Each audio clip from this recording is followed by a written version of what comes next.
Bendiciones, mi hermano. La paz de nuestro Señor Jesucristo esté en nuestros corazones.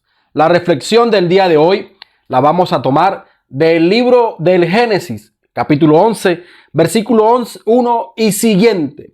Y dice: todo el mundo era de un mismo lenguaje e idénticas palabras.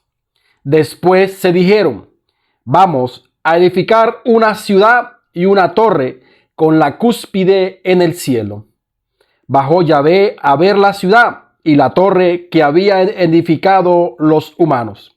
Y pensó Yahvé: todos son un solo pueblo con un mismo lenguaje, y este es el comienzo de su obra. Ahora nada de cuanto propongan les será imposible. Bajemos pues, y una vez allí confundamos su lenguaje, de modo que no se entiendan entre sí. Por eso se llamó Babel.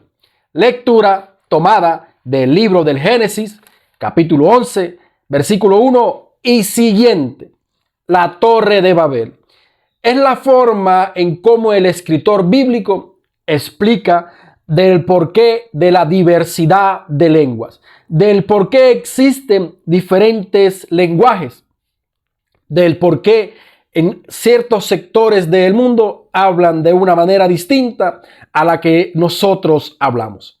Aunque hoy en día muchos tienen la capacidad y hablan diferentes idiomas, hasta 8 idiomas al mismo tiempo.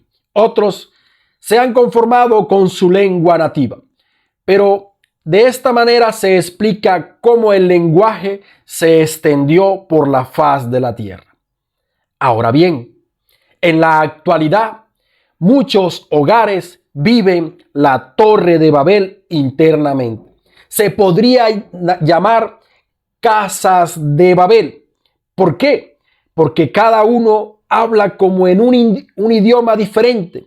No hay una muy buena comunicación y no se entienden los padres con los hijos y no se entienden entre esposos. Como que cada uno está conectado en su mundo.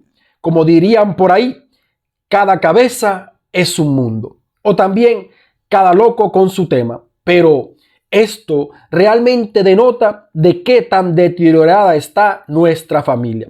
La comunicación es la base fundamental de cualquier relación. Llámese relación de amigos, relación de parejas, una relación matrimonial, una relación entre padre e hijo o una relación con una proyección mayor hacia la sociedad. Si no existe una muy buena comunicación, mi hermano, déjame decirte que las cosas no van a funcionar.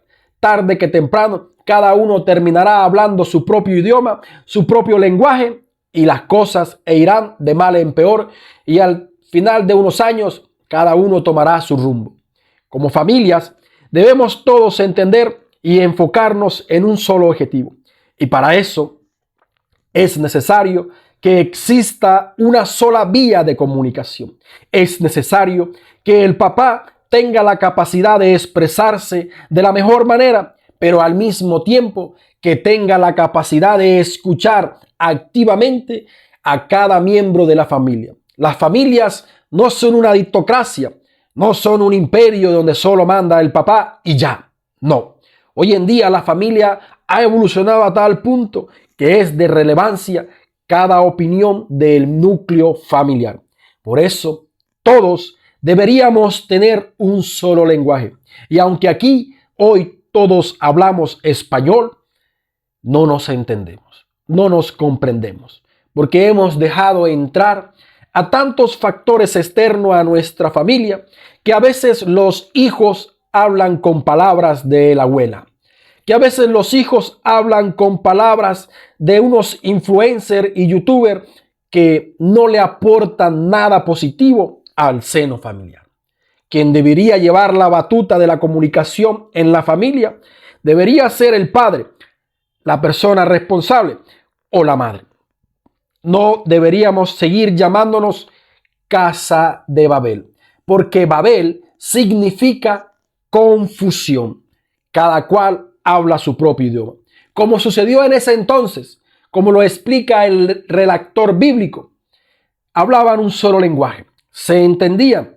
e intentaron edificar una ciudad, pero edificar una torre con la cúspide en el cielo.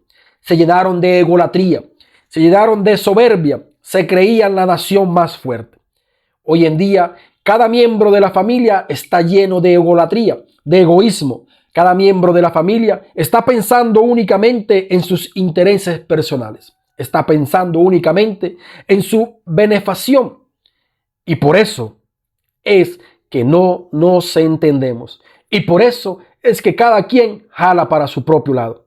La falta de comunicación, la falta de entendimiento en la familia es simplemente una voz de alerta, una alarma que se enciende para entender que hay que cambiar el foco, que hay que cambiar el horizonte, que hay que comenzar a buscar la forma, el vehículo en el cual nos vamos a comunicar de la mejor manera.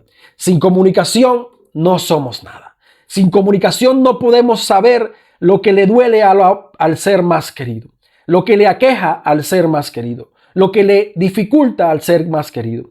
Sin comunicación no podemos entender los problemas, las dificultades y las adversidades que atraviesan las personas que nos rodean.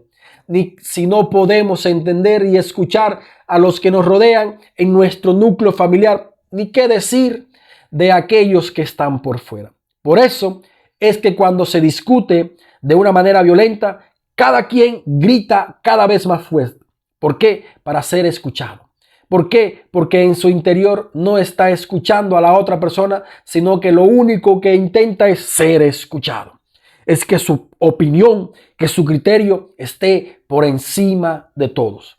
Padres, madres, todos debemos estar pilas si en la casa cada uno habla su lenguaje, si en el hogar cada uno va por su propia vía o cada loco con su tema. No somos cada loco con su tema.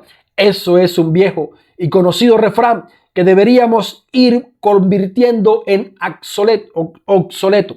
No podemos permitir que la falta de comunicación llegue a nuestros hogares. Deberíamos tener una vía en la que todos nos entendemos, en la que convergen las buenas ideas, en la que convergen las dificultades y como familia intentar resolver cada dificultad y celebrar cada éxito que se tiene. Pero eso se logra no como Babel, no. Eso se logra con una buena comunicación, con una escucha activa y con una expresión asertiva. Como padres estamos llamados a mantener la batuta de la fe en nuestro hogar. Y cuando digo padres no solo me refiero al género masculino, también incluyo al género femenino, porque padres y madres deberían ser una sola carne, como Cristo lo dijo en el Evangelio, porque los dos ya no son dos, sino una sola carne, una sola carne. Y en el hogar, la palabra que debería reinar, la idea que debería reinar, debería ser la de papá y mamá. Por eso, abuelas, tías, yernos y cuñados no se metan en las decisiones que papá y mamá tomen. No intenten persuadir a los nietos o a los sobrinos para que no les hagan caso a papá y mamá. No comiencen a ser disociadores de las buenas intenciones que papá y mamá tienen. Pero si tus hijos los ha levantado la abuela, pues es la abuela quien lleva la batuta. Así que, querido hermano, no seamos casa de Babel, es decir, no seamos casa de confusión y todos hablemos en un solo lenguaje. ¿Y qué mejor lenguaje es que el lenguaje del amor? El lenguaje que es compasivo, que es misericordioso, que es lento a la cólera, pero rico en piedad, rico en clemencia. El lenguaje que Dios nos da. Y la única forma de poder hablar palabras de amor, de poder expresar palabras de amor, es llenarnos del amor infinito, del amor inagotable que es Cristo Jesús. Por eso, querido hermano, deja que Dios, que ya está llamando a la puerta, entre a tu casa, cene contigo y se quede contigo. Y en tu hogar el Espíritu Santo aletee por cualquier rencor, por cualquier esquina. Que los dinteles de tu puerta sean sellados con la gracia del Espíritu, para que la confusión no entre a tu hogar, para que reine una comunicación fluida y así como familia trabajar todos en pos de conseguir bendiciones, de conseguir prosperidad para la familia, porque todos deberíamos ser un solo lenguaje, el lenguaje del amor. Mi hermano, levántate, maquíllate hermosa, colóquense la mejor pinta, échense la mejor colonia, porque hoy es un día grande, hoy es un día bendecido por Dios.